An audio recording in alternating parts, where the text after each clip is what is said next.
Artisans are people that share the functions of extroverted intuition and the trait of perceiving. Extrovert intuition is the world of the senses, what's happening right now, what's happening in the moment, in the now. Perceiving is the preference to have things undecided, ambiguous, left to the last minute, improvisational. These people tend to be the fun part, and they are, as a quadrant, the second most trusted within the church, provided they are under the watchful management of guardians, specifically in that challenger beta dynamic with subordinate alphas. You will find then that they are naturally involved in that which is fun and loud and crowded in the church, big gatherings, someone who calls out commentary in the middle of someone's song or testimony or sermon is probably an artisan. Probably thinks it's fun. Probably wouldn't occur to them for a minute that you were taking their time from them. They tend to be involved in those things also, with youth ministry, with children's ministry, with things related to sports.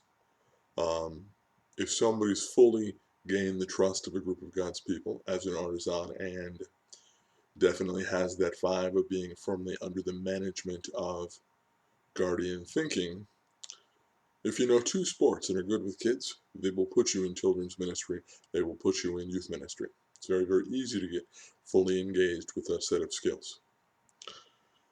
Now, there is another additional method of involvement that is not as often observed. I think when an organization, this is the way by which, so there's two methods by which I believe artisans tend to be evangelists, where they are trusted enough to be in positions of leadership. One is the thing I just described. The second one goes like this. An organization wants to plant a church, knows that it's going to be a challenge, knows that its guardian leaders will not be creative enough to the challenge. Deep down, they know that what is required is the calling and gifting and God-given design of an apostle, who are often but not always NTs.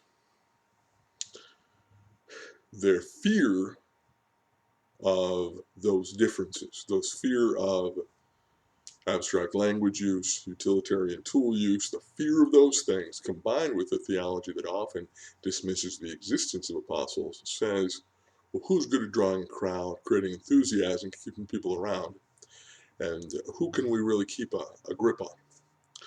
And so you see that because guardians can't keep a grip on rationals, but they can keep a grip on evangelists, and evangelists do something similar but not the same as what apostles do. I've heard it described as a greater proclaimer of the gospel, lesser proclaimer of the gospel. That because they can trust them, they will put an evangelist, a gifted, intelligent, well-educated evangelist, in a slot that, according to bigger picture spiritual thinking, should be a slot filled by an apostle. They'll put one in.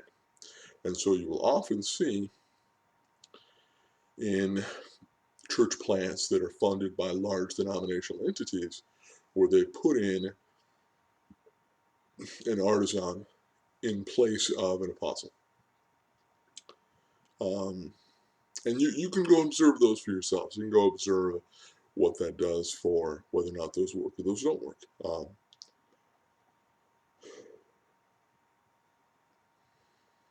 So, if you have artisan functions, if you are a perceiver, if you are an extrovert sensor, you will find that, provided that you are fun, have certain kind of physical skills, and cooperate well with the guardian structure placed around you, you will be highly trusted, and you will have opportunities to pursue your gifting and your involvement, more so than perhaps others.